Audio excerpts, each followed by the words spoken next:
Salve, salve, muito bom dia. Vai começando aqui pela PAN, mais uma edição do nosso... A revista radiofônica que tem informação, prestação de serviço, entretenimento, tudo isso no papo dessa sexta-feira, dia 9 de março de 2018. Sejam bem-vindos. O meu é maior do que o seu. Imagine que... Se um dia os donos dos penteados mais exóticos do planeta, Donald Trump e Kim Jong-un, se encontrassem para uma reunião, hein? Ah, meus camaradas, pois isso pode rolar, viu? Tá acontecendo uma negociação aí. O presidente americano aceitou se encontrar com o ditador da Coreia do Norte. Vai faltar laque pra tanto penteado e tupete.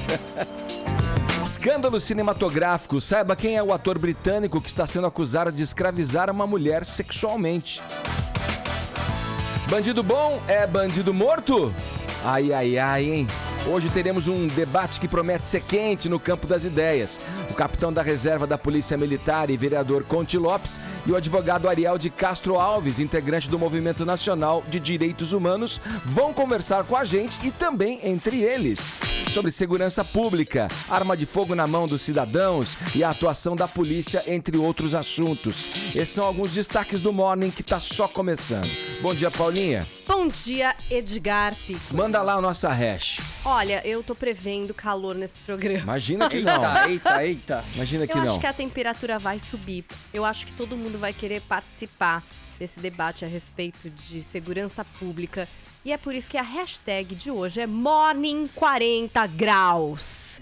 Você pode mandar seu GIF, seu meme, mas você também pode participar com a sua pergunta para os nossos entrevistados e também comentando o programa. Se a gente for para os assuntos mais comentados do Twitter no Brasil, tem prêmio aqui para vocês.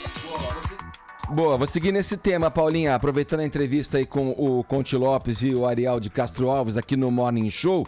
Eu quero saber do ouvinte, manda a sua opinião pra gente em áudio ou em vídeo, né? Vamos lá, entre aspas, direito do cidadão se armar aí. Pode dar a sua opinião sobre a polícia também, de uma maneira geral, sobre as leis no Brasil que dizem respeito à criminalidade. Mande aí o seu comentário pelo nosso WhatsApp, 11 931 17009. Queremos ouvir sua opinião, a sua análise breve e sucinta a respeito deste tema tão caro a nós brasileiros, principalmente nesse momento da nossa história. Vai lá, 11 931 17009 é o WhatsApp para você interagir aqui com o Morning Show. No mais, você pode acompanhar o programa em imagens, é só baixar o aplicativo da Jovem Pan ou então entrar no nosso portal, jovempanfm.com.br. Temos o canal youtube.com/morningshowjp e as mídias sociais. Estamos no Instagram, no Facebook, tem muito conteúdo extra na nossa página do Facebook, passe por lá, se gostar é só deixar o seu joinha que a gente fica bem feliz. Todos convidados a passarem a próxima hora e meia colados aqui na Jovem Pan, porque o Morning tá só começando.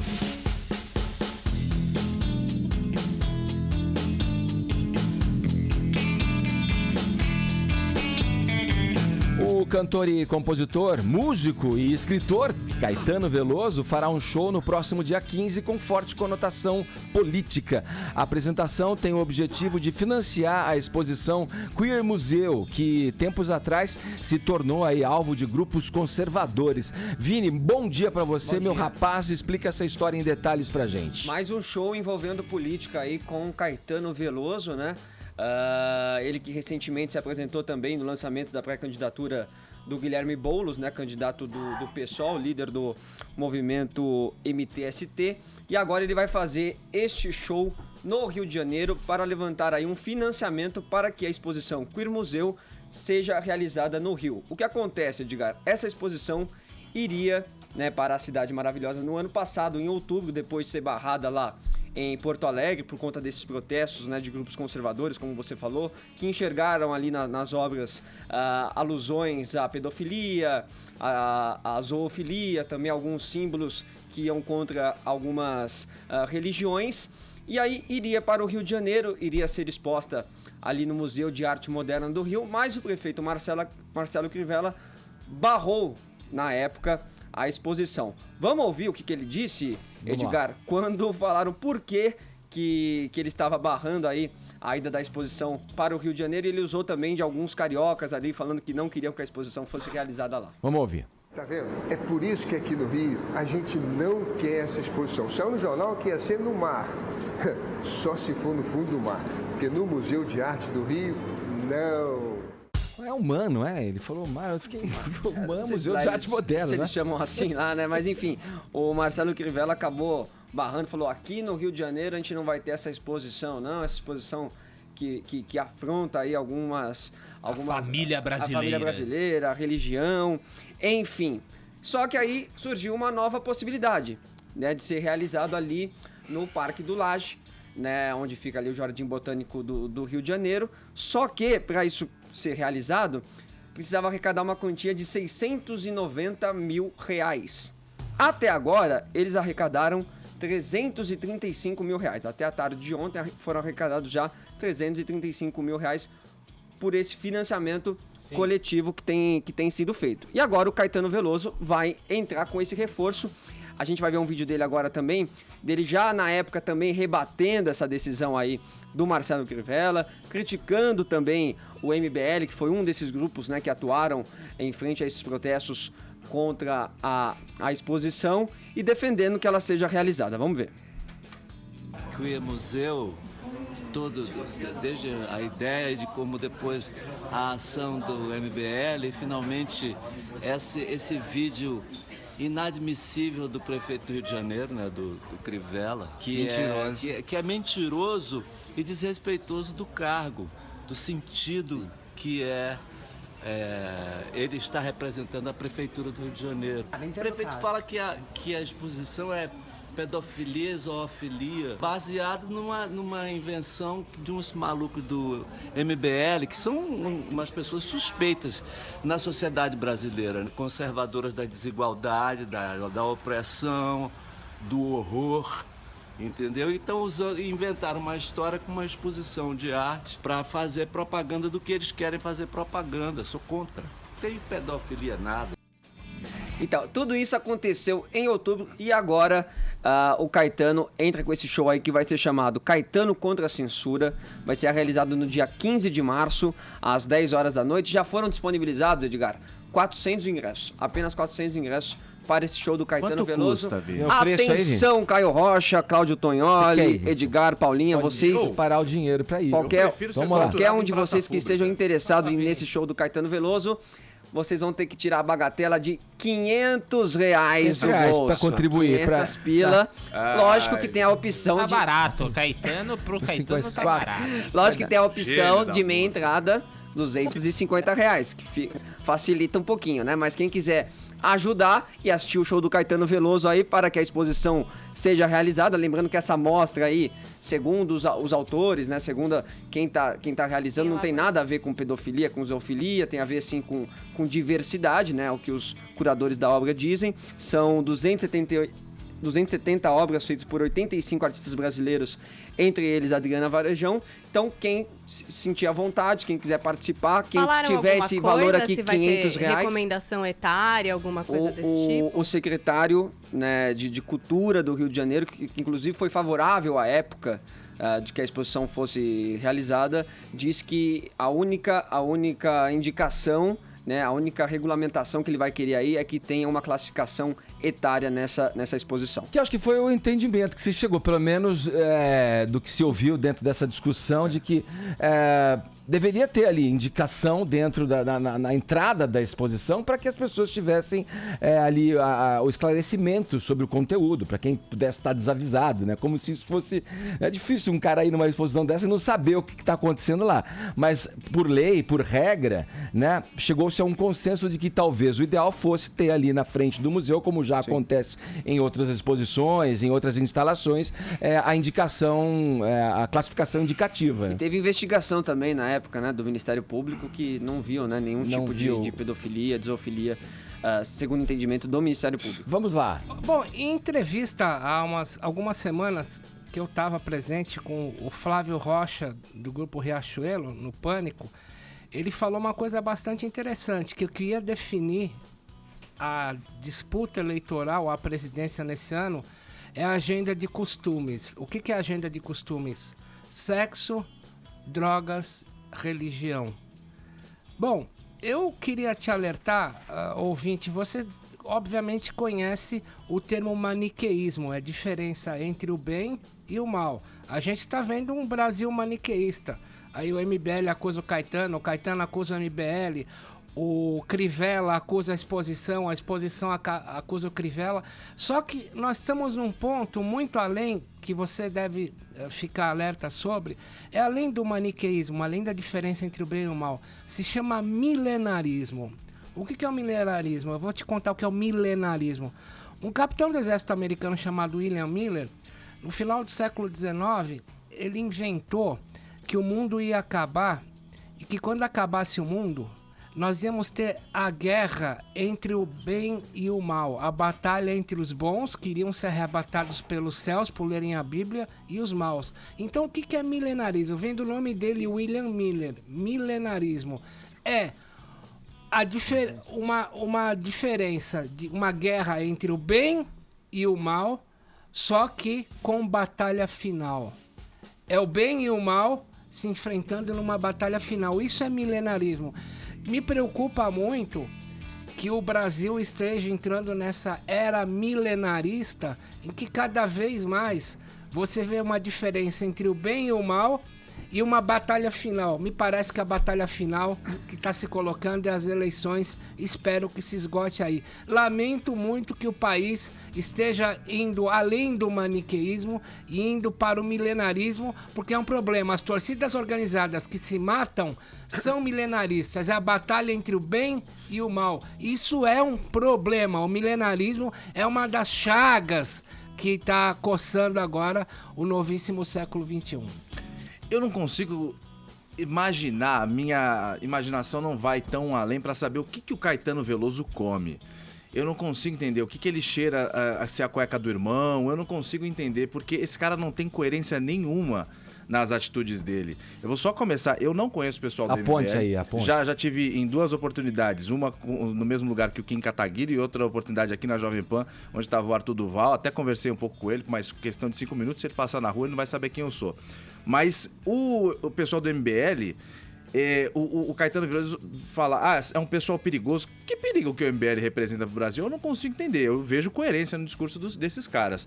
Agora, do pessoal da esquerda, principalmente agora angariado aí pelo Caetano Veloso, com a mulher dele e tal, eu não consigo ver coerência. Você fala da exposição do Queer Museu, eu vou só deixar claro algumas posições minhas para chegar no ponto central que eu quero dizer.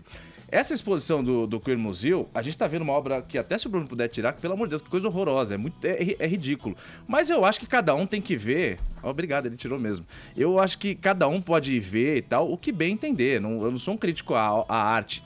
Eu acho uma porcaria essa obra da Criança Viada, de uma artista nordestina, que eu não sei o que ela pensou na hora de fazer aquele Criança Viada, a Deusa das Águas, Criança Travestida Lambada, não sei o quê.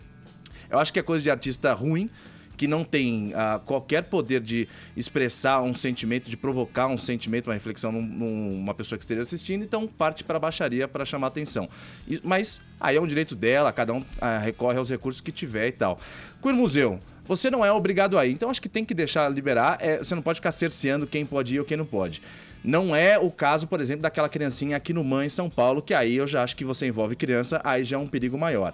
Porém, liberdade de expressão tem que ter exposição para quem quiser ir, para quem quiser fazer, ok. Agora, o ponto principal é, o Caetano Veloso, ele quando tinha 40 anos, inclusive na festa de aniversário dele, essa história todo mundo já sabe, foi numa entrevista dada à revista Playboy em 1998, que a atual mulher do Caetano Veloso, a Paula Lavigne, tinha 13, foi essa festa e perdeu a virgindade dela com o Caetano Veloso. Desde 1940, você manter relação sexual, você é maior de idade, manter relação sexual com uma criança, uma pessoa com menos de 14 anos, se houver se o ato for consumado, você está cometendo o crime de estupro. Se o fato não for consumado, só for aquela bulinação, mão naquilo, aquilo na mão, aí você está cometendo um crime de atentado violento ao pudor. Como já passou muito tempo, isso foi na década de 80, o crime já está prescrito. Caetano Veloso já não é mais um criminoso aos olhos da lei. Mas ele cometeu esse crime. Ela tinha 13 anos e ele tinha 40 anos de idade. Ou seja, Caetano Veloso fala de não é pedofilia e não sei o quê. Só que qual que é a coerência do cara para falar um negócio desse? o sujeito ele cometeu um crime no passado, em 1980. E agora eu não consigo me basear minha opinião, sendo que um sujeito ele não é coerente na visão dele. Ou seja, Caetano Veloso agora ele pode angariar, fazer show para levantar fundos, para a causa que ele quiser, ele tem a liberdade dele. Só que eu só vejo ele comprando briga com o pessoal do Crime Museu, pelo Crime Museu, falando que a intervenção militar no Rio de Janeiro não é o caminho, só comprando briga com a maioria. O Brasil tem uma parcela de conservadorismo, de famílias conservadoras, que também ajudaram a carregar o Brasil até aqui. E esse povo, de um tempo pra cá, de dias pra cá, não merece mais respeito nenhum. Dane-se o que vocês pensam, nós somos liberais e tal, a classe artística... E imponha-se o que a gente quer. Cara, não é por aí. Nós também merecemos respeito. Aí, outra incoerência. Não, a classe artística merece ser defendida, eu vou lutar por isso. Só que aí eles ficam subindo em palanque pelo PT, Mas onde você é o partido... Onde você vê desrespeito aí? Ele está manifestando uma opinião dele, uma posição dele. Como o MBL também tem direito de manifestar, pois também manifestou. Eu tô tentando entender o que você vai dizendo e fala, bom, tá tudo dentro de um processo democrático. As pessoas se manifestam, dizem o que defendem, o que acreditam e tudo bem, entra-se em discussão e em debate. Eu acho que quando você puxa pro Caetano a posição, a incoerência, a coerência do MBL ou a incoerência do MBL, a quem serve o MBL, a que serve o discurso do Caetano, é desviar o foco. Nós estamos falando aqui de uma exposição que já sofreu uma censura no Rio de Janeiro por um prefeito que representa uma sociedade na sua complexidade, na sua amplitude e não defende ali dentro do cargo que ele ocupa um interesse baseado ou na religião ou na moral e no conceito de ética que ele tem. Foi o que eu falei. Eu não acho que tem que proibir museu. Deixa os caras irem. Então vamos focar. Por exemplo, o MBL virou e falou assim, era o Santander que bancava, o MBL virou e falou, vamos boicotar. Não é recorrer ao governo para virar e falar, não pode ter exposição nenhuma. É virar e falar, você cliente do Santander que não concorde com isso, feche sua conta. Foram mais de 5 mil tá clientes. Tudo certo. 50... Tudo certo. Então eu vejo uma coerência no discurso do MBL, que eu comecei defendendo os caras, e não coerência na questão do Caetano Veloso. Mas alguma coerência quando ele critica o Crivella, ou não? Aí sim, porque eu não acho certo o Crivella virar e falar, não vai ter exposição aqui. Cara, se eu sou um carioca e quero ir a esse museu, por que não? Eu acho que é a liberdade de cada um fazer o que quiser. Eu posso ser tudo menos amigo do Caetano. Eu fui capa da Caros Amigos detonando a máfia do Dendê em 98. Detonei o Caetano na biografia do Lobão que eu escrevi com ele. O Caetano fez um artigo contra mim no jornal O Globo. Agora, uma coisa eu acho que tem que ser feita a justiça. Quando ele teve relações com a Paula Lavigne e ela era menor, primeiro, foi consensual. Segundo, ele falou para os pais dela que ele estava namorando ela. Acusar o Caetano de estupro, a gente viu o tuiteiro que chamou Caetano de estuprador, tomou um processo tamanho, eu acho que é um exagero brutal, com tudo que eu desgosto do Caetano e fiz boa parte da minha militância no jornalismo cultural em atacar o Caetano e o Gilberto Gil. Agora, chamá-lo de estuprador, eu discordo plenamente. E eu acho significativo... Quem faz isso é a lei. A lei tá lá. Eu acho desde 1940 não existia essa lei. Mas isso foi na década de 80, a lei é de 40. Só complementando o pensamento que o Tonholi traz... eu acho significativo o fato dele estar com ela até hoje, ter constituído família, ter 2 filhos com ela, enfim. Eu acho que isso conta nesse processo. Agora, legalmente, aí você está dizendo a lei, 1940, não sei, olhar Eu não chamei de estuprador, eu falei que a lei diz quais são os crimes. Se houve ou não um ato consumado. Enfim... Bom, nosso tempo é curto, vários assuntos. Só pra fechar, fazendo um rápido exercício de matemática. Se todo mundo pagar o quinhentão... Não é 400? Não, 500. É 500 a entrada cheia. 400 ingressos, aí vai arrecadar aí 200 pau. E já tem 300, vai pra 500... Vai chegar quase aí do objetivo ali. No que tá precisando. Só uma linha. Outra incoerência. Combate a elite e faz um show de 500 pau. Quem que tem 500 reais, cara, pra ir? Peraí. Tem que ter uma ideia um pouco mais flexível de entendimento, pô. Ele tá fazendo show com um objetivo. Não, o Chico Buarque também teve em São Paulo agora, vai estar por esses próximos dias, o ingresso é 960. Você fala, cara, essa galera... Aí vai quem quer, Caio. Sim. Quem quer e quem pode. Vou fazer uma música pro Caio, vai se chamar Leãozinho. Dizem que essa foi pro Dade, sabia? Da cor do som. Vamos lá, Paulinha, quando o papo tá pesado, acusado aqui no programa. Geralmente a gente recorre a você, que tem essa energia mais solar, né? Sei. Que dá uma aliviada pra gente, deixa a coisa mais leve. Mas agora não vai ser o caso, porque você vai falar de um assunto espinhosíssimo também. Ó, a gente escalou você pra contar sobre esse ator famoso aí que tá sendo acusado de ter escravizado uma mulher sexualmente. É um ator britânico, né? Pois é, o nome dele é Ed Westwick. Ele é o Chuck do Gossip Girl. É o quem se apaixona pela Blair. Você que gostava da série deve se lembrar bem. Quem não gostava tanto da série, dá um Google pra olhar a carinha dele, porque ele também fez alguns outros filmes de Hollywood. Não é a primeira acusação para esse cara. A partir do fim do ano passado, começaram a surgir algumas acusações de assédio. Teve, inclusive, o relato de uma das meninas, e que rendeu investigação, ainda sem resultado, que conta que ele pediu para que ela cochilasse ali no quarto de hóspedes na casa dele, e a hora que ela acordou, ele estava em cima dela, passando a mão nela, ela tentou se defender, não conseguiu e acabou estuprada. Então tem 4 relatos que aconteceram no fim do ano passado, contando histórias a respeito dele. E aí surgiu um outro relato agora, num processo que não é contra ele, mas aonde ele é citado. O processo é do Miss Stylist, que se chama Hailey Camille Friedman, contra os seus ex-patrões, que a impediram de vir a público para contar essa história que aconteceu em 2014. A história é a seguinte, ela foi numa festa na casa do ator, ali ela ficou com ele, os amigos foram embora, enfim, a festa acabou e ela transou com ele. Até aí tudo certo, né, Ed?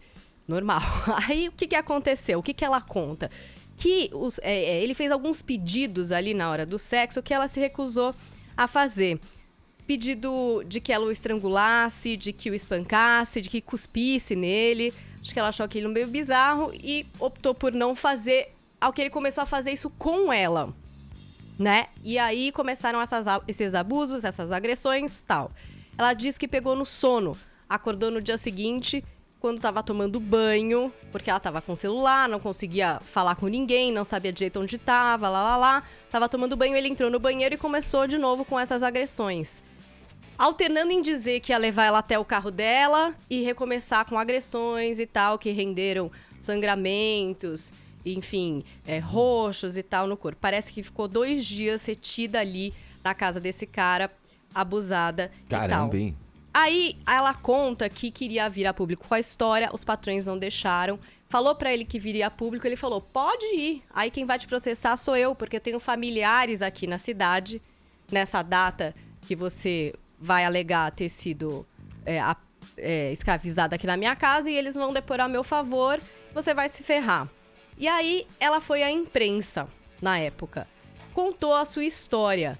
E parece que na checagem dos jornalistas, a equipe desse ator conseguiu abafar tudo, alegando algumas coisas a respeito dela, né? Dizendo que ela era perturbada, instável, promíscua, ciumenta. E aí ela caiu em descrédito e realmente ninguém publicou essa história.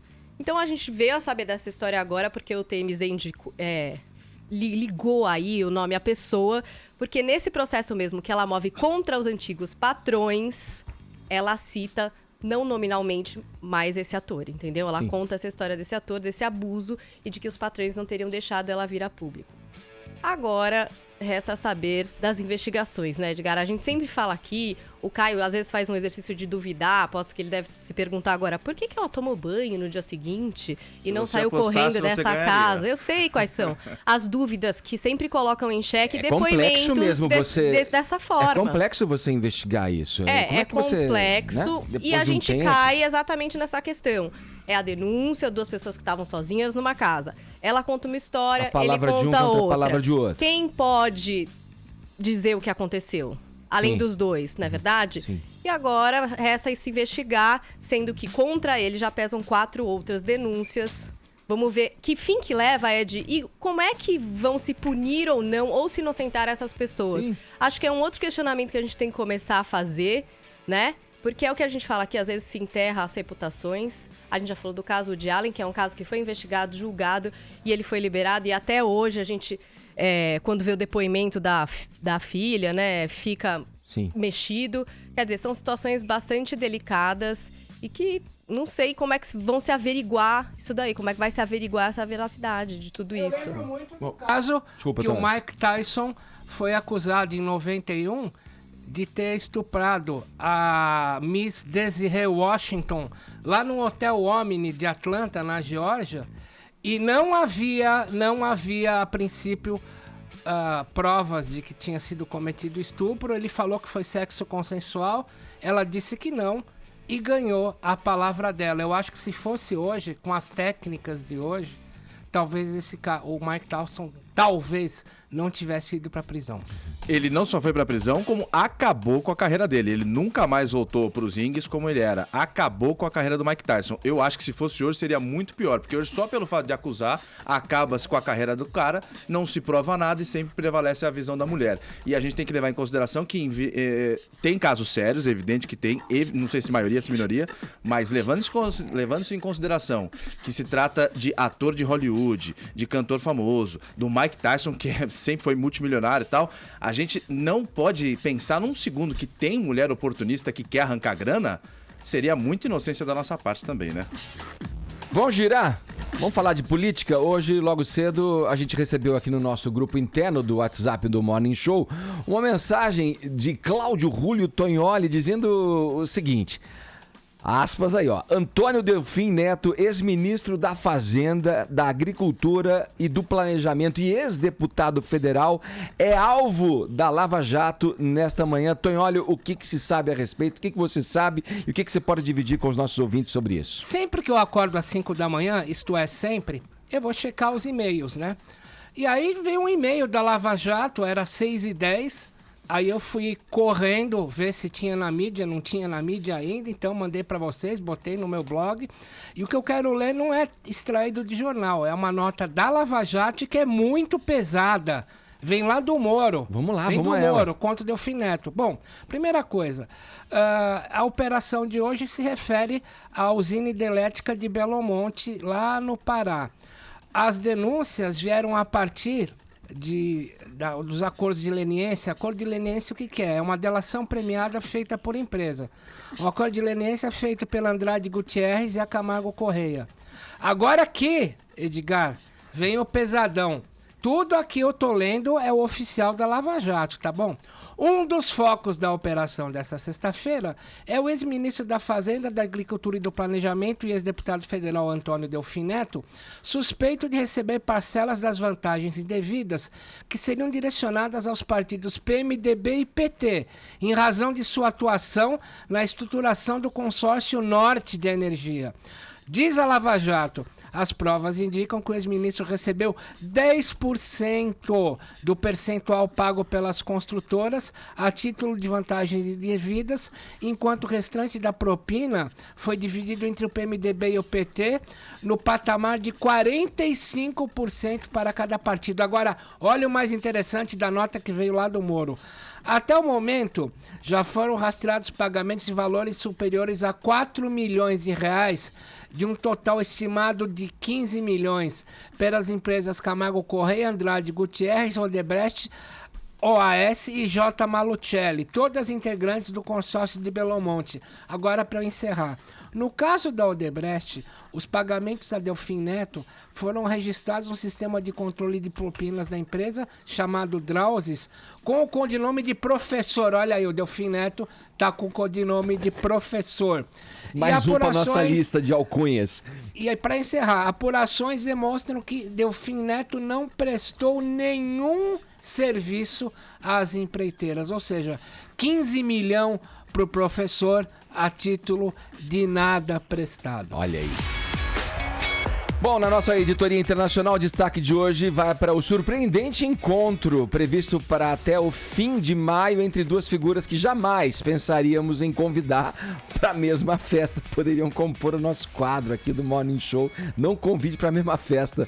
Quem são essas figuras, Caio? Vamos lá. O presidente norte-americano Donald Trump e o presidente norte-coreano Kim Jong-un. Você imagina os dois numa mesma festa, numa mesma sala? Edgar, você imagina? Pois, bom, você não O respondeu, botão- eu o imagino que vocês botão do falaram lado, com assim. o botãozinho do lado, cada um com ali a tecla para apertar um míssil nuclear, enfim. Mas isso pode acontecer. Foi pelo menos o que sinalizou o presidente da Coreia do Sul, que está fazendo um esforço tremendo aí para se reaproximar da Coreia do Norte. As duas Coreias se separaram por completo e cortaram as relações desde a década de 1950, a Guerra das Coreias, enfim. Mas agora tem tido um esforço para ver uma reaproximação. Os Estados Unidos, como metem o bedelho em muitas causas mundiais, querem ser os guardiões do mundo, os zeladores do mundo, entraram na briga e já desde o ano passado há muitas questões envolvendo o presidente Donald Trump e o presidente Kim Jong-un. Mas agora esse encontro deve acontecer. Lembra do ano passado o Kim Jong-un falando, olha, eu tenho arma nuclear, e o Donald Trump falando, olha, eu também tenho, você tem que parar com esses testes e não sei o quê. O Kim Jong-un soltou alguns mísseis, depois declarou, olha, eu tenho um botão aqui na minha sala que basta eu apertar, o meu míssil chega até os Estados Unidos. Donald Trump virou e falou, balela, eu tenho na minha sala um botão muito maior e que funciona. Então houve toda essa discussão. Só que agora em janeiro a gente viu um sinal de que talvez possa acalmar esse ânimo aí. Kim Jong-un mandou a delegação norte-coreana para os Jogos de Inverno, as Olimpíadas de Inverno na Coreia do Sul. Todo mundo falou, Depois disso, semana passada, Kim Jong-un recebeu em Pyongyang uma delegação da Coreia do Sul para conversar, para virar e falar, olha, é o seguinte, nós vamos conversar, então, Coreia do Sul, o que você acha que a gente pode fazer para ficar todo mundo amigo? Aí nessa reunião, a Coreia do Sul virou e falou, acho que vocês podem fazer tal coisa, houve uma reaproximação. O diretor de Segurança Nacional da Coreia do Sul, que tem aliança com os Estados Unidos, saiu lá da Coreia do Norte, voltou para casa, fez uma outra mala e já voou direto para Washington, foi lá encontrar com o presidente Donald Trump. E ontem, na Casa Branca, esse mesmo diretor da Segurança Nacional deu uma entrevista coletiva e falou o seguinte, nesse encontro que eu acabei de ter lá em Pyongyang com o Kim Jong-un, ele demonstrou uma grande vontade de falar com os Estados Unidos. Ele quer se encontrar com o Donald Trump. E aí já estava ali na Casa Branca mesmo, o porta-voz virou e falou o seguinte, e o presidente Donald Trump quer também se encontrar. Logo, alguns minutos depois, Donald Trump já foi pro Twitter, correu e escreveu uma mensagem, que a gente tem aqui essa mensagem do Twitter do Donald Trump também. Ele virou e falou o seguinte, olha, o Kim Jong-un disse que quer encontrar conosco e já se comprometeu a parar com todos os testes nucleares, já desde já até esse encontro, que deve acontecer entre o Kim Jong-un e o Donald Trump até o fim de maio. Especula-se essa data, mas não tem nada afirmado, nenhum local, mas deve acontecer. E o Donald Trump virou e falou, ele está se comprometendo a parar com os testes nucleares, mas até lá as sanções serão mantidas. Os Estados Unidos imputaram várias sanções a empresas marítimas que continuam mandando mantimentos lá para a Coreia do Norte. Falou, ninguém negocia com a Coreia do Norte, que é a principal fonte de renda lá para os norte-coreanos continuarem comprando armas e tal, até que eles parem com esses testes nucleares. Ou seja, esse encontro é provável a partir de agora, ainda não tem nada marcado, mas é provável que aconteça. Até lá, nada de mudança, mas os ânimos já vão se acalmando. Vamos lá, teu comentário rapidamente, Tonholi. Por que você acha que os manos do rap lá fora, quando juntam um bom dinheiro, chamam os caras para negociar dentro da limusine? Assim, ó, você está negociando dentro das minhas condições, né? Porque um mafioso chama o mafioso oponente para negociar no restaurante chique que ele habita. Negocie dentro das minhas condições. O senhor Kim, da Coreia do Norte, não era admitido entre as potências nucleares. Então ele não era chamado para negociar no restaurante nuclear de igual para igual. Ele nunca fez essas ogivas para explodir o mundo, jamais. Ele só fez porque ele queria colo. Ele pediu colo o tempo todo. E o Trump tá dando colo para ele, porque se o Trump não der colo para ele, ele fala, vou pegar meu brinquedinho nuclear e vou bombar tudo. Então, nesse sentido, o Kim bombou, porque ele pediu colo e conseguiu o colo. Soube negociar brilhantemente. Ele nunca vai jogar uma bomba atômica. Ele só queria o colo do clube nuclear e obteve isso. Agora, 10 horas 36 minutos, horário de Brasília. Jovem Pan Morning Show. Jovem Pan Morning Show. Jovem Pan Morning Show. É Jovem Pan Morning Show. Jovem Pan Morning Show.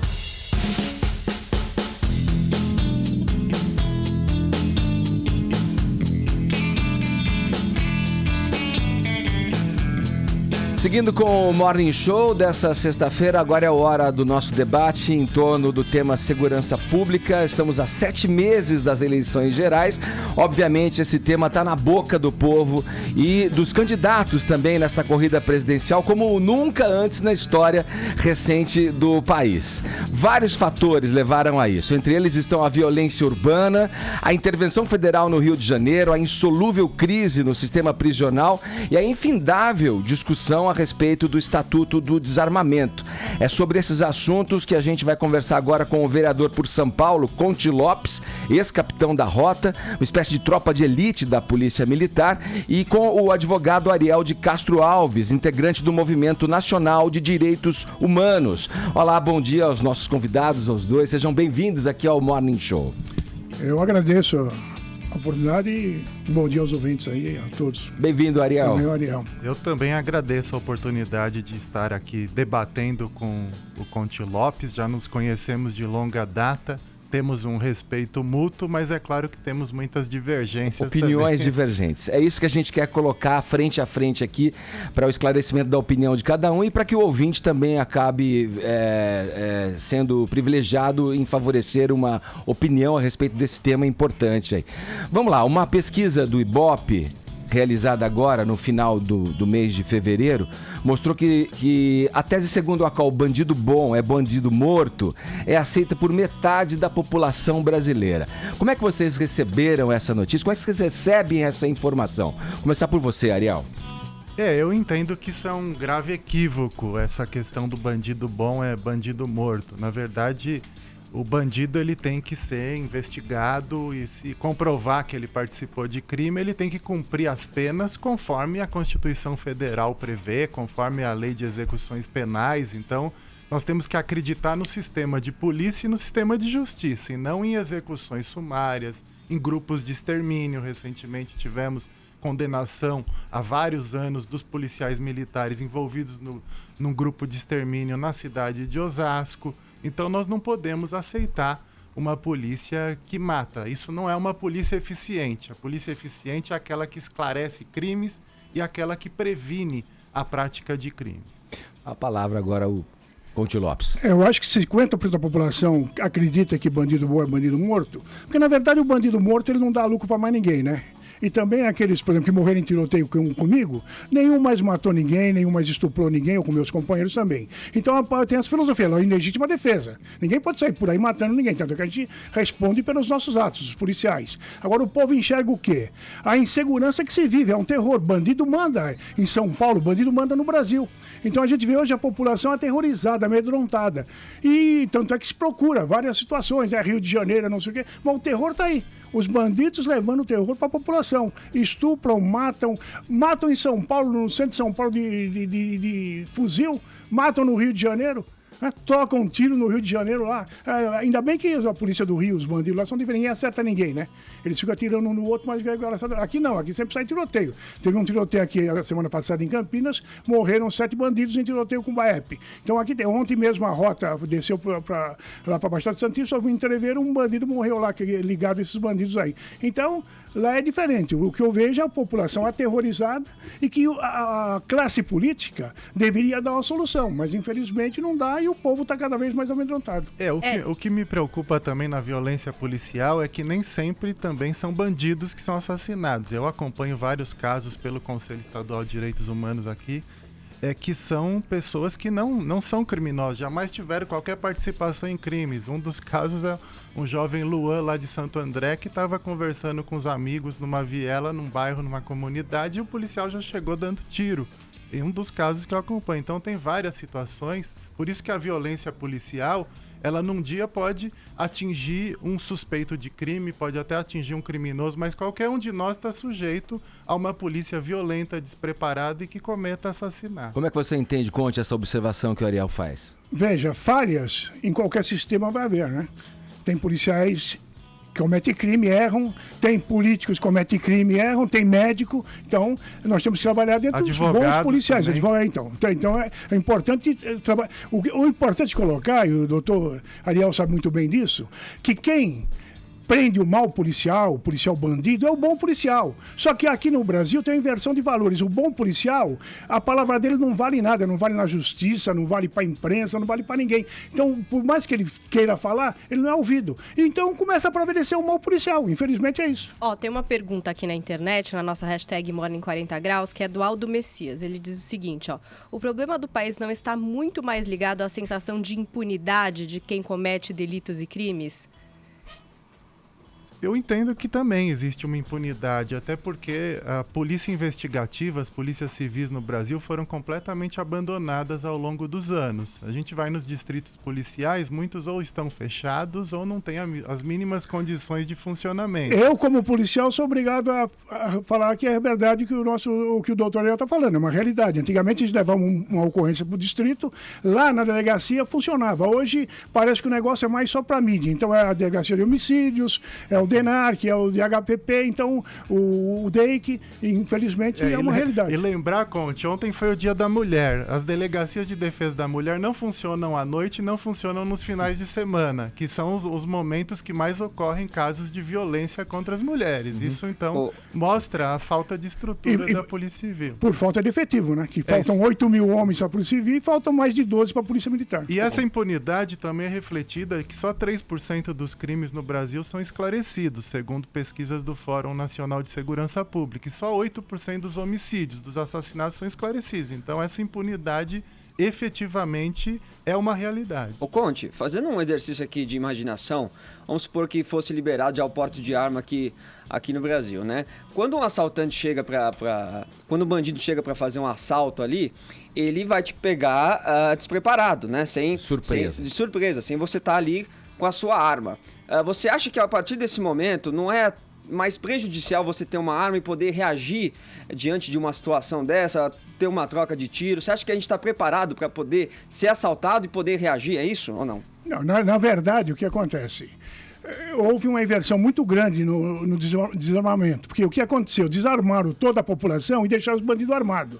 Então a população sente isso. Tá. É evidente que eu não sou favorável, até como policial, que seja todo mundo andando armado pela rua aí, que vai ser um absurdo. Agora, uma pessoa que tem capacidade psicológica e de ter uma arma, inclusive em sua residência, inclusive no interior de São Paulo, eu fui, quando eu deputado por 24 anos que eu fui da Comissão de Segurança Pública.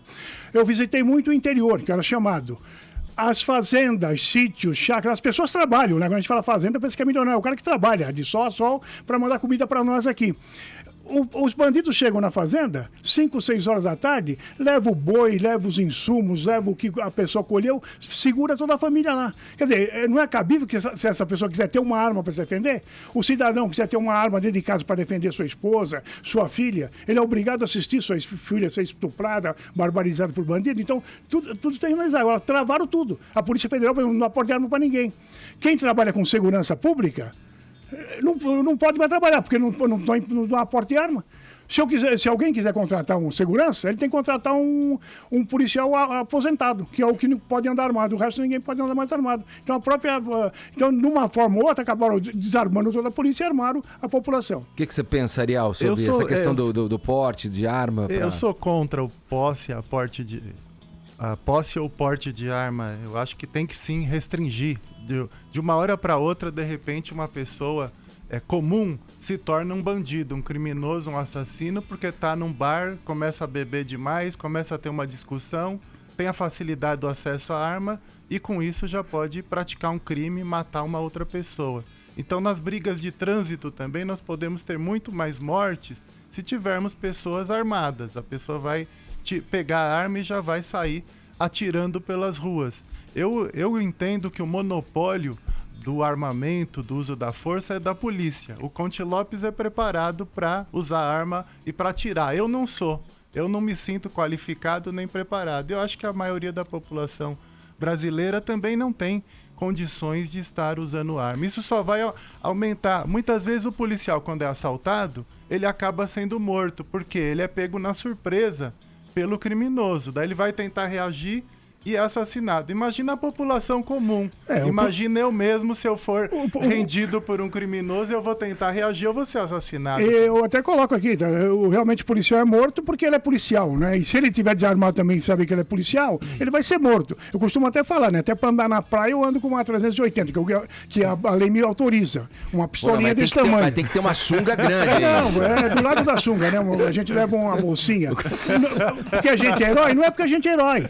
Por quê? Porque se o cara vai me pegar lá, ele vai me levar, vai me torturar, vai me matar. Então pelo menos ele me mata. Porque os caras têm fuzil, a gente tem 380. Como é que você enfrenta um bandido com fuzil? Fala, Tonholi. Capitão Conte Lopes, eu lembro que há uns 20 e poucos anos, um jornalista que hoje está na Globo News, o Mário Sérgio Conte, fez uma capa da Vejinha com o senhor. O título era O Capitão das 100 Mortes. E já que você escreveu o livro Matar ou Morrer, em resposta ao Carco Barcelos, que te chamava de deputado matador, você diria que das 100 mortes que você, no exercício da profissão, praticou, era necessário mesmo matar? Você podia descrever uma cena dessa, que se você, uma só, que se você não matasse, você ia morrer? Vou descrever uma até do Caco Barcelos também. Um dia eu estava em casa, eu era capitão da rota, estava em casa, quando fiquei sabendo uma ocorrência na Zona Sul, que ele abre falando sobre isso. Um camarada estava sendo acusado de ter matado um camarada chamado Jesus, um tal de Oséias. A Polícia Civil foi para lá. Quando a Polícia Civil parou na porta da casa dele, ele atirou, baleou o investigador Roberto do DHPP. Em seguida, foi para lá o tático móvel que pediu socorro. Isso foi às 6 horas da tarde. Chegou lá o tenente Raj, da Força Tática, do tático móvel daquela época. O tenente Raj também falou polícia tal, ele atirou, matou o Raj. Então ficou já o investigador. Aí foi a rota para lá. Ele baleou o Celso Vendramini. Foi quando uma viatura foi em casa me buscar, porque eu era comandante da tropa. Que o Caco Barcelos fala que eu ia para a ocorrência para aparecer. Eu fui porque eu era comandante, ué. É a minha função, meus homens estavam lá, numa ocorrência difícil. Fui para lá, passei no PS, vi o policial morto, vi o policial ferido, o Celso ferido. Cheguei lá na minha frente, estava o Gilson Lopes conversando com um camarada. Ele segurava uma mulher e 4 crianças como refém. Ele estava segurando. O Gilson, eu falei ainda pro Gilson, eu era capitão, falei, Gilson, cheguei aqui. Ele falou, eu tô conversando com ele. Aí eu escuto um tiro. O Gilson cai baleado. O cara grita lá de dentro. Acertei mais um, né? E nós fizemos tudo possível para tirar o Gilson. Eu falei, você acertou. Ele falou, e quem vier me buscar aqui, eu vou acertar também. Eu falei, então você solta a mulher e as crianças, que eu vou te buscar. Ele falou, não sai nem mulher nem criança. Quem quiser entrar, vai entrar aqui. Aí ele me perguntou, por Deus que está no céu e para quem acredita em Deus. Né?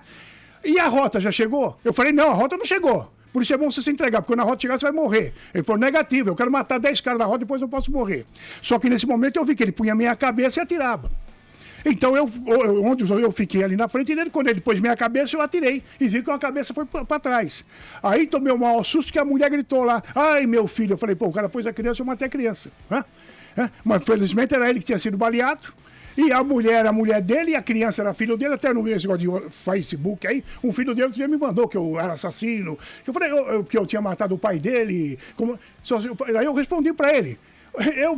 Nós ficamos 8 horas para te salvar você. Eu nem sabia que era filho dele. E nem que a mulher era a mulher dele. Ficamos 8 horas para salvar ele, os irmãos e a mãe.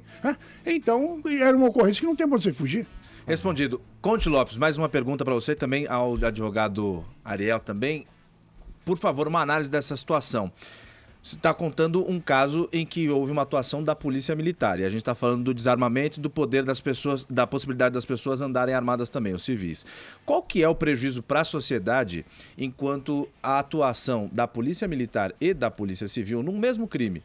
Só que em etapas diferentes, em partes diferentes. Há essa divisão de polícia civil, polícia militar, e agora um pouco menor, mas até anos atrás a gente sabia que existia uma rixa, né? Tanto que polícia civil e militar já trocaram tiro em frente ao Palácio dos Bandeirantes e tal.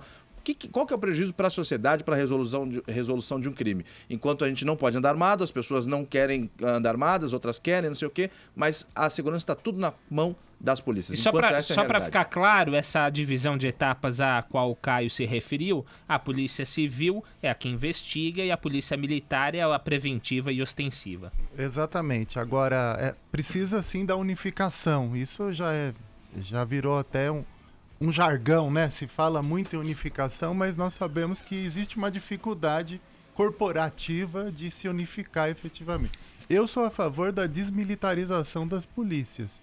Eu acho que hoje fazer de uma hora para outra pode gerar grandes problemas, mas isso tem que se fazer paulatinamente. Uma hora nós temos que ter uma polícia única, como nós temos nos países de primeiro mundo, nos Estados Unidos e vários países. Não tem que ter essa divisão de polícias. Temos que ter uma polícia única, civil, desmilitarizada, mas hoje também, se a gente tira a polícia militar, nós temos uma polícia civil muitas vezes envolvidas em situação de corrupção. Então nós também precisamos de uma reformulação completa do aparato policial, porque o grande problema da polícia civil é a corrupção e o problema da polícia militar é a violência e os abusos. Então nós precisaríamos de ter um novo patamar de polícia unificando as duas, desmilitarizada. Esse é o meu entendimento. Qual que é a opinião de vocês? No mesmo tempo em que... Desculpa te interromper, só o conte, por favor.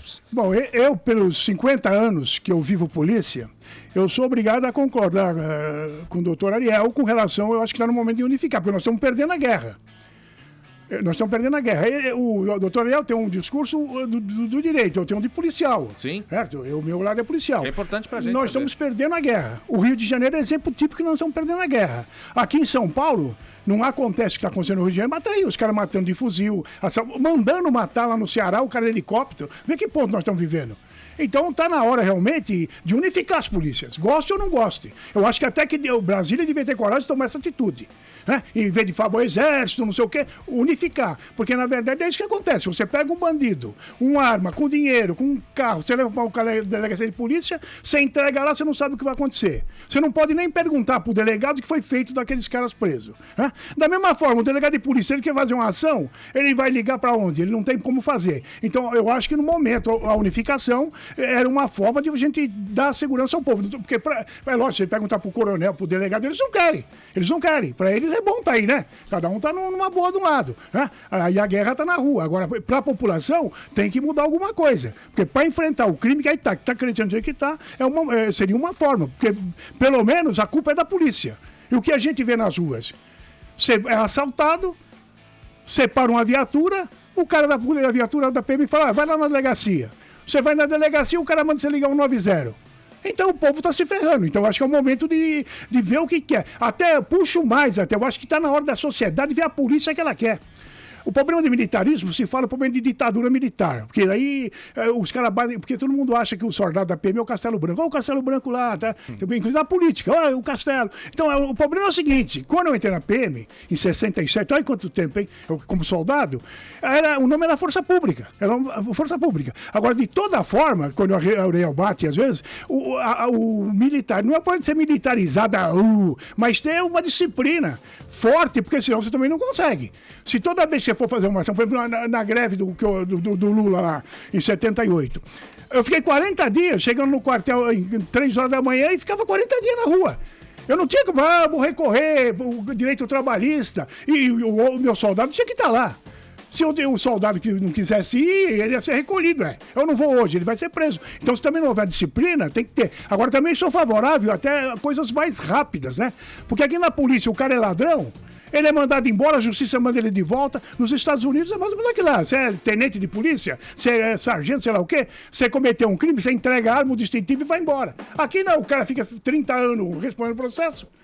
Deixa eu saber Fala, Ariel. Essa disciplina que o Conte fala é importante porque a polícia militar tem bem menos situações de corrupção do que na polícia civil. Isso nós devemos até reconhecer. Só permite um exemplo que eu posso dar agora aqui, de policiais aqui que aprenderam R$1.800.000. Os bandidos ofereceram 800 mil para deixar de graça e eles não aceitaram e levaram o bandido para cadeia. Muitos aí... A grande questão é que os praças, né, eles são muito maltratados também. Acho que o Conte sabe muito mais que eu, né? Nós temos uma hierarquia em que os oficiais, eles têm excelentes salários, têm todas as condições de trabalho, e aquele soldado que está na rua, o cabo, ele não tem as mínimas condições. Além dos baixos salários, muitas vezes são maltratados, são os treinamentos, muitas vezes, até nós recebemos denúncias no Conselho de Direitos Humanos de casos de recrutas torturados, né, obrigados a ficar fazendo um monte de flexão e queimando todas as mãos perante o sol. Então, situações de assédio moral, de assédio sexual. Então, nós também precisamos levar em conta, até porque isso vai refletir depois no tratamento que essas pessoas vão dar para a população. Se o servidor público é maltratado pelo seu superior, ele vai maltratar também a população. A gente vai conversando aqui no Morning Show sobre o tema segurança pública com o advogado Ariel de Castro Alves, integrante do Movimento Nacional de Direitos Humanos, e também com o vereador por São Paulo, Conte Lopes, ex-capitão da Rota. A gente já segue nessa conversa daqui a pouquinho, 11 em ponto, horário de Brasília. Jovem Pan Morning Show, Jovem Pan Morning Show. Partiu pra cima. Chegou a hora, é agora, vamos fazer um barulho, com esperança nos olhos e o peito cheio de orgulho, pra levantar essa bola, levantar a cabeça, pra voltar a sonhar, pra que o sol apareça. Partiu pra cima. Vem ser jovem com a gente vencer. Vem de coração aberto, vem que o seu sonho está perto. Vem ser jovem, partiu pra cima. Juntos daqui pra frente, nada mais nos separa, mesmo contra a corrente, nossa marcha não para, nossos votos de paz, prosperidade e saúde. Mais amor, mais justiça, mais atitude. Vem ser jovem com a gente vencer. Vem de coração aberto, vem que o seu sonho está perto. Vem ser jovem. Estamos de volta com o Morning Show dessa sexta-feira, promovendo aqui um debate, uma conversa entre o vereador por São Paulo, Conte Lopes, ex-capitão da Rota, e o advogado Ariel de Castro Alves, integrante do Movimento Nacional de Direitos Humanos. Vamos lá, vamos expandir o assunto para o Brasil, mais especificamente para um caso que vem tomando conta do noticiário, que é a intervenção no Rio de Janeiro, a intervenção federal no Rio de Janeiro. Vocês se colocam contra ou a favor, e o porquê, né, dessa posição de vocês? Vamos começar com o Ariel, por favor, Ariel. Eu, em princípio, sou contra. É claro que é uma situação emergencial e, momentaneamente, pode até diminuir os crimes, pode gerar uma sensação de segurança para a população, mas nós vimos que tivemos vários tiroteios, tivemos mortes, tivemos a invasão do PCC na Rocinha, agora, durante a intervenção federal, tivemos sequestros com reféns, então várias situações ocorreram mesmo após a intervenção do Exército. Mas é claro que gera uma sensação de segurança ver soldados nas ruas para a população aí do Rio de Janeiro.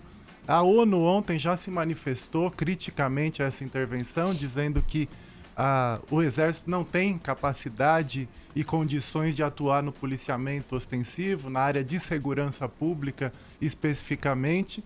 Eu acho que na prática depois não vai ter efeitos. O Exército vai sair, os problemas vão continuar os mesmos. O que poderia se aproveitar nesse momento é uma depuração das polícias do Rio, que estão dominadas pela corrupção, seja a Polícia Militar, seja a Polícia Civil, além da atuação das milícias. Lá nós temos, de um lado, as milícias, formadas muitas por ex-policiais, pela segurança privada, e também, do outro lado, o tráfico de drogas. E a população fica no meio dessa situação e as polícias atuando em conjunto, ou com as milícias ou com o tráfico de drogas. Então nós temos uma situação realmente caótica. Mas o Rio de Janeiro não é o estado mais violento do país. Se fosse para ter intervenção, deveria ter no Sergipe, por exemplo. São 64 mortes para cada 100 mil habitantes, a maior taxa do país. Depois nós temos Alagoas, Rio Grande do Norte, todos esses estados com muito mais homicídios do que o estado do Rio de Janeiro, que tem 40 homicídios para cada 100 mil pessoas pelas últimas pesquisas do Fórum Nacional de Segurança Pública. Então, é necessário ter essa reflexão de que é uma atitude política do governo federal. Aliás, um governo que não tem credibilidade para tratar de segurança pública. Até poucos meses atrás, o Procurador-Geral da República disse que esse governo era chefiado por uma quadrilha criminosa. Então, que credibilidade eles têm para querer intervir na área de segurança pública? Mas é claro que é o Temer tentando também se reabilitar politicamente até para poder se candidatar a partir da visibilidade dessa atuação das Forças Armadas no Rio de Janeiro. Conte. Quando o Temer me tirou da rota, acho que foi 82, 83, porque eu era muito impetuoso, que a gente caçava bandido, expressão que usam, né? Às vezes a imprensa. Mas lógico, o policial é para caçar bandido mesmo, é função do policial, não tem outra. Às vezes querem que o policial seja sociólogo, que o policial faça psicologia, não é a função da polícia. A polícia não cuida de causas, cuida de efeitos. Então é bom colocar que eu debato em cima daquilo que eu conheço, que eu fiz de segurança pública. Então eu já fui tirado da rota pelo Temer. Então ele não gostava tanto assim de segurança. Eu acho que tanque de guerra não pega criminoso. Não vai pegar nem avião de guerra, não vai pegar o traficante. Se não invadir os morros do Rio com a polícia, infiltração, investigação, que nós fizemos aqui, o Bezerra, muita gente, ficava a semana inteira dentro de uma favela para pegar o bandido. Você entrava lá, tirava a farda e ficava lá dentro, até achar o bandido. É o que tem que fazer no Rio de Janeiro. Ficar aquela festa, que eu nunca vi o que acontece no Rio de Janeiro. O bom lá é que eles são ruins de tiro, e a gente deve ser bom aqui. Porque os caras atiram de cá, a polícia atira daqui para lá e os caras atiram daqui para cá. Parece até que é combinar, ninguém acerta ninguém. De vez em quando acerta uma criancinha, uma dona de casa, mas eles mesmo não se acertam. Com um tiro de fuzil, a 500 metros, dá para acertar qualquer um. É só você visualizar e acertar que você arranca a cabeça do cara. Né? Então, na verdade, não é por aí que vai funcionar a coisa. Teria que mexer na polícia. Agora, veja bem, desde o filme do Bop, se o filme do Bop foi verdadeiro, escrito pelos caras, do Bop não foi eu que escrevi, o Bop que veio treinar e aprender conosco aqui na rota, que o que acontecia? O Bop tinha 800 honestos e o resto da polícia militar do Rio de Janeiro é tudo ladrão. Tudo ladrão, tá no filme. Tá no filme. O cara rouba o motor do carro, cobra pra dar... E realmente, infelizmente, eu estive no Rio algumas vezes e vi, né? Até fazendo bico lá, foram tomar grana na nossa, dentro de uma churrascaria pra nós filmar segurança do Maracanã. Né? Foram lá, pararam um caminhão de choque, uma tropa de choque, tava eu, o Bezerra, eu, o Marco Antônio, o Sérgio, e os caras foram lá. Então, na verdade, é importante ver o lado policial pra começar a dar segurança. Porque achar que vai pôr tanque de guerra lá uma semana, 2, 3, não vai adiantar. Tem que buscar os fuzis. A polícia tem que buscar o fuzil. Essa é a realidade, de lá e cá. Porque também é fácil ficar até de só... Agora, para ir buscar os bandidos com fuzil, tanto lá como aqui em São Paulo, está na hora de fazer, que é a investigação. Eu não faço discurso político, eu faço prático. Valorização da polícia. A polícia tem que ter condição de trabalho e cobrar da polícia. Então os dois são contra, então. Não, porque não é que você não vai resolver. Eu não sou contra politicamente, eu sei que não vai funcionar. Primeiro, um garoto de 18 anos não pode atirar, não sabe atirar, vai invadir, vai prender bandido lá. Tanto é que não prendeu ninguém até agora. Sim. Quem que prenderam até agora? Munido de FAL. Quem que prendeu? Automático leve. Fala. Uma pergunta para os dois, pro Ariel e pro capitão. A gente sabe que a base de tudo, o que movimenta tudo, seguindo o dinheiro, a gente sabe que é a cocaína, como se diz no Rio, caspa do capeta. Mas não deve ter tanto cheirador para movimentar tanta cocaína quanto as favelas movimentam. Essa cocaína dos morros, ela passa por lá para ser exportada, é isso? Bom, eu acho que a droga tá aí, né? Todo mundo sabe. Os caras vivem do dinheiro da droga, o tráfico tá aí, né? Agora, é óbvio que tem um cara que vai lá comprar no morro também, que vai aqui de baixo buscar lá, né? Para dar dinheiro pros caras, né? Então tá aí. Agora, o que tá acontecendo? Nós estamos tendo um exército paralelo. O crime tá com um exército paralelo. Essa é a grande verdade. O Marcola manda em São Paulo, na cadeia de São Paulo, e ninguém tira ele de lá. Né? O Marcola manda em São Paulo. Essa é a realidade. Faz o que quer. Um monte de bandido. Como é que pode o GG do Mangue estar na rua? O cara condenado a não sei quantos anos, ia ser condenado aqui uma semana, o juiz vem e solta o cara. E o cara que morreu, graças a Deus mataram ele lá, né? Não sei quem matou, mas graças a Deus mataram. Ele e o outro, que é do PCC, já mataram o outro aqui, o cabelo duro. Então, eles estão tomando conta, Essa é uma incongruência bem apontada mesmo, né? Da questão, a polícia faz a captura do bandido e a justiça vai e solta. Tem uma discrepância aí, né? Nesse movimento, né? O Ariel, sobre a pergunta do Tonholi, o que você pensa? É por isso que o Conte falou da necessidade de investigação, de trabalho de inteligência. Então, não vai se resolver o problema do tráfico de drogas só colocando soldados lá para revistar as pessoas, abordar pessoas nas entradas das comunidades. Agora, rapidamente, a gente Nós precisamos ter trabalho de inteligência, inclusive para pegar aqueles traficantes que estão na Barra da Tijuca, que estão no Leblon, ou estão em Brasília também. Então, não adianta só essa intervenção. Além disso, nós não poderíamos ter uma intervenção só na segurança pública. A saúde do Rio está até pior que a segurança pública. A educação do Rio também está pior que a segurança pública. E o problema da UPP também foi esse. Você colocou lá soldados da polícia militar no meio dessas comunidades. No início se comemorou, como aquela vez que a polícia entrou no Complexo do Alemão, fogos, tudo, comemorações, como se fosse resolver o problema. Aos poucos, esses policiais ficaram isolados, sem estrutura de trabalho, sem viatura, sem as mínimas condições. Alguns foram cooptados pelo crime organizado e outros foram amedrontados ou até mortos nessas cooptado, diz o Ariel aqui. Eu sou obrigado até a discordar um pouco dele. Se o governo do Rio de Janeiro não paga salário pro policial, o que ele tá falando pro policial? Vá pro outro lado. Diziam que antigamente o Ademar falava, você tem fardo e tem distintivo, você tá pedindo aumento pra quê? Rapidamente. Então, acho que não pagou o 13º. A gente tem perguntas aqui, colocações da nossa audiência, mas eu queria rapidamente, para pegar carona, inclusive nessa questão do Tonholi, que trouxe a questão da droga através da cocaína, como ele falou, o tráfico de drogas. O que vocês pensam a respeito da legalização? A legalização é apontada por muitos como uma forma de minar o tráfico e reduzir essa violência tão premente, né, nas comunidades do Rio de Janeiro. Você concorda com isso? Eu sou contra porque, primeiro, quando eu fui deputado na Assembleia, eu aprovei um projeto de lei que é proibido fumar no restaurante, que explicaram que o cigarro causa câncer. Então eu não posso ser favorável a nenhum tipo de droga em cima da sociedade. Ariel, você acha que seria a solução? Eu acho que seria uma das soluções, sim. Entendo que a guerra às drogas fracassou completamente. Eu acho que principalmente no caso da maconha, que tem menos efeitos deletérios à saúde, acho que deveria se pensar assim na legalização, na descriminalização. Isso acaba gerando uma indústria que acaba financiando, inclusive, a própria corrupção policial tem relação também com essa indústria. A maconha é o início depois o cara parte para cocaína, né? Como o policial fala. Acha isso? Normalmente o cara, uma grande parte, né? Também não sou eu que vou analisar um por um, mas normalmente o cara parte para droga mais forte, porque droga é igual morfina, né? O cara tá doendo muito, ele dá uma dose de morfina e ele dorme 24 horas. No segundo dia, a mesma dose não dá para ele dormir 24 horas. Eu já acho então tem que sempre aumentar a dose. Eu já acho que o álcool tem... ocorrência? Desculpa só te interromper. Eu só acho que o álcool tem efeitos piores do que todas essas drogas juntas. Em alguma ocorrência, o senhor, enquanto estava na rota, na Polícia Militar, viu alguém que fumou maconha pra ir fazer besteira na rua? Pra virar e falar, vou assaltar um banco, vou matar uma pessoa? Não, isso é comum. Normalmente o cara se droga.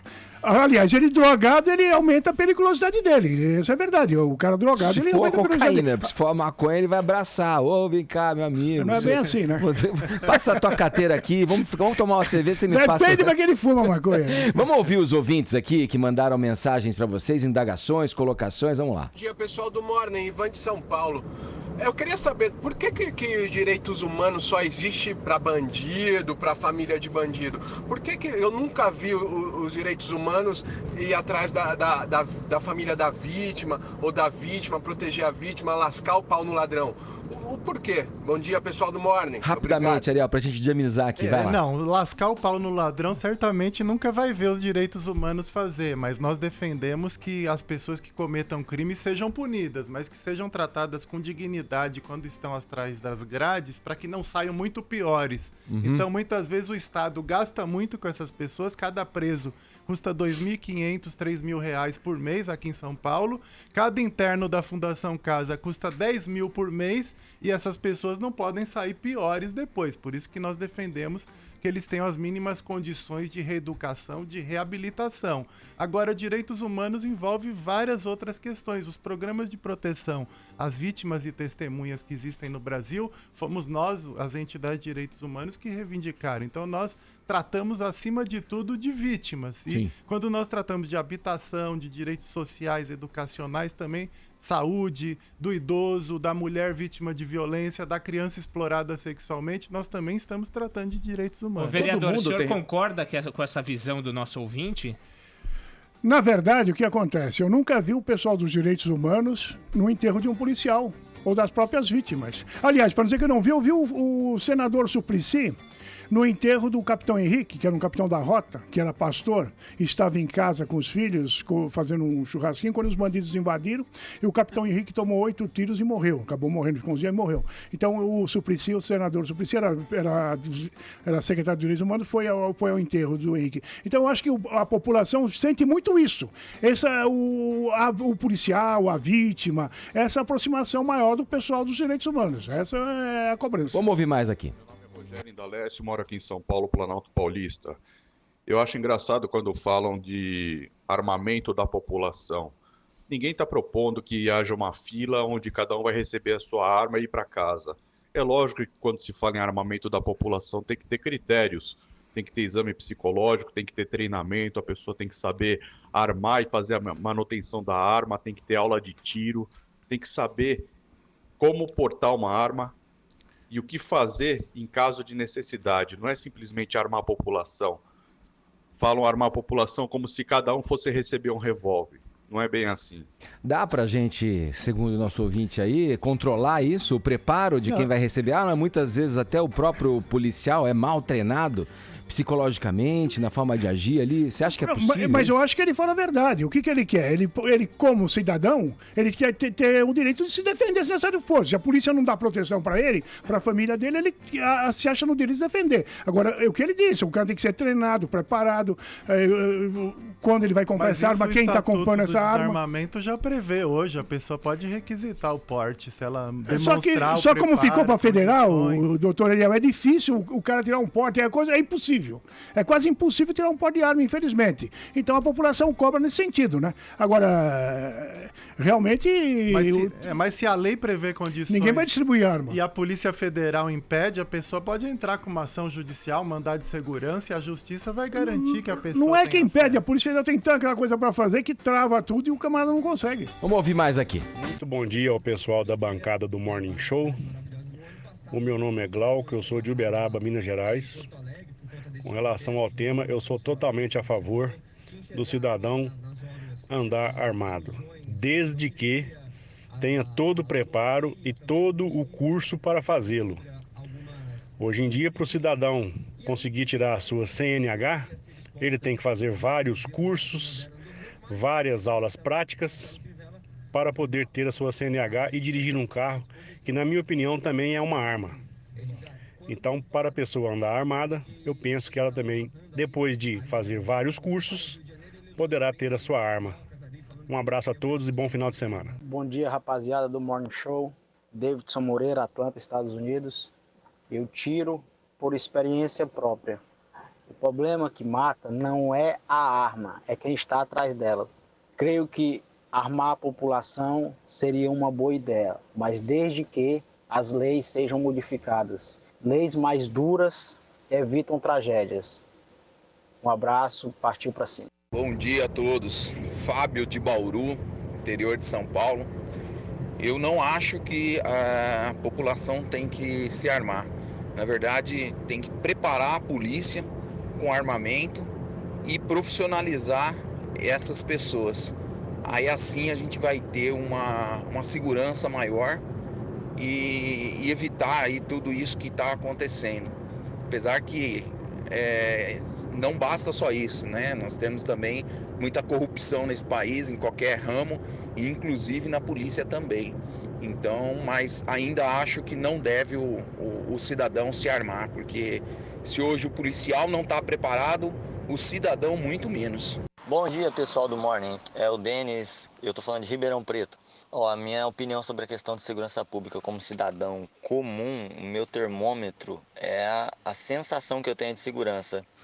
E se o cidadão está sendo armado, um cidadão comum está sendo armado, a minha sensação de segurança vai diminuir muito em saber que um cara do lado no trânsito, por estar num dia mal, pode sacar uma arma numa fechada e cometer um crime. Então, acho que para mim isso não é o melhor caminho, mas investir na inteligência das polícias, na inteligência de investigação das polícias, endurecimento da lei é o melhor caminho, na minha opinião, como cidadão comum. Assim eu me sentiria mais seguro do que saber qualquer um tá armado do meu lado. Valeu! Tá aí, olha aí. Bom, considerações finais aqui do Conte Lopes e do Ariel, por favor. A gente tem uma hashtag ainda pra... Como é que tá a nossa hashtag, aliás, Paulinha? Tá em 6º lugar entre os assuntos Boa, mais muito comentados bom. do Brasil. Hashtag Morning 40 graus. Maravilha, vamos lá, considerações finais. Você vê, parece-me que a leve maioria aqui dos ouvintes se posicionou contra, meio alinhado com a opinião do Ariel aí, né? De que já tem um do Eu Estatuto... achei o contrário. Dividido, né? Não, eu achei que tem vários que falam do Estatuto do Desarmamento, que já prevê esse posse da arma aí. O que vocês consideram aí, o que vocês colocam pra gente fechar esse debate? Posso levantar? Eles estão com uma cara meio de, pra que lado eu vou? Posso levantar uma bola para os dois cortarem no final? Você falou o ouvinte disse, olha, eu não sei se os direitos humanos existem para as pessoas comuns e tal, e você falou, não, a gente tá ali para garantir os direitos. Queria ouvir a opinião dos dois. Você que lidou diretamente com o bandido, os direitos humanos também e tal. Todo mundo tem recuperação ou chegou num ponto que não tem mais? A gente tem casos como o Champinha, que pegou aquele casal que foi em Bugaçu 3 dias. Todo mundo tem recuperação ou não? Você já trouxe um assunto que geraria mais um programa de discussão, mas eu entendo que existem, claro, os casos mais graves que são de desvios de problemas psiquiátricos. Daí precisam de uma intervenção muito específica nessa questão psiquiátrica, mas em tese eu entendo que todo ser humano tem alguma forma de reabilitação, de reeducação e que a pessoa não pode ficar eternamente encarcerada. Uma hora ela precisa retornar ao convívio social. Vamos lá. Eu penso o contrário, né? O doutor tem uma ideia que deveria ser mesmo, o cara entrar na cadeia e sair, mas é o contrário. O cara entra na cadeia, ele tem que se filiar ao PCC. Aí, o dia que ele tem que dar uma saída temporária, ele recebe uma determinação para matar um PM, seja lá qual PM for. Tanto soldado ativa como nós, que eles chamam de mamão, aposentado. Então, quem estiver na rua dele, mora na frente dele, vai lá e mata todo mundo. Então, tá criando o bandido cada vez pior. E a gente tá piorando isso aí. O cara não fica preso, começa por aí. Quem for das grandes quadrilhas, um belo dia que tem uma saída temporária, o cara vai embora. O cara sai, ninguém sabe como é que ele saiu, quem assina para ele sair, mandam nas cadeias. Pelo telefone eles comandam tudo. Tem mulher, tem comida, tem bebida. Os líderes, né? E o resto tá jogado aí. Tem telefone celular. Telefone celular, não, eles mandam pelo celular. Então o que eu acho é o seguinte, ele teria que realmente reestruturar tudo isso. O governo que entrar, não adianta ficar pôr ordem nas cadeias, que ninguém tem coragem de pôr ordem na cadeia. O bandido manda, faz o que bem entender, manda matar de dentro da cadeia, manda matar juiz, promotor, manda matar policial e ninguém põe ordem na casa. Não, nós somos contra também tudo isso. O crime organizado configura a violação de direitos humanos. Olha, eu queria agradecer aqui no estúdio do Morning Show a presença do vereador por São Paulo, Conte Lopes, ex-capitão da Rota, e também do advogado Ariel de Castro Alves, integrante do Movimento Nacional de Direitos Humanos. Obrigado pela conversa. Eu que agradeço a oportunidade, disponha. Eu que agradeço, Edgar, e muito feliz em rever aqui os amigos Tonholi, o Ricardo Arcon e todos vocês aqui. Boa, muito vamos. bom. Agora 11h26, horário de Brasília. Para fechar o Morning dessa sexta-feira, vamos aqui com mais um episódio Não Convide para a Mesma Festa. Vini, as estrelas de hoje são o jogador Romero, atacante do seu time. O Romero, do Coringão, e a imprensa esportiva de um modo geral. O que tá pegando aí? E o Felipe Melo, que tava quietinho na história, o Romero botou ele aí no assunto. O que aconteceu? Resumindo que já estamos terminando. Edgar, o Romero tinha falado depois do jogo contra o Santos que o Santos tinha sido um time pequeno por comemorar o empate. Depois ele falou que não era o Santos instituição um time pequeno, e sim esse fato da torcida ter comemorado o empate contra o Corinthians. Aí ele foi explicar isso e depois falou que o Felipe Melo também falou uma vez que quando era time pequeno. Ontem o Felipe Melo falou isso aqui. Vamos botar o vídeo, Brunão, só do Felipe Melo respondendo o Romero. E hoje nós jogamos sem a bola igual time pequeno. O que é jogar sem a bola igual time pequeno? É você correr, você fechar os espaços. Eu acho que todos os grandes clubes, sem a bola, tem que jogar igual time pequeno. Porque se a gente igualar na pegada, na técnica, a gente sobressai. Então, eu não sei se tem uma má intenção ao me colocar aí numa situação que não tem nada a ver ou não, mas enfim, ele lá, eu aqui, espero que Deus possa abençoar a vida dele, mas eu jamais vou falar que um clube como o Corinthians é pequeno. Tá aí a resposta do Felipe Melo, dando também uma indireta no Romero, que depois falou também que a imprensa brasileira pega no pé dele por ele ser paraguaio, que tem uma questão de xenofobia. Eu acredito que não, acho que a imprensa, que a torcida pega no pé dele porque ele é ruim.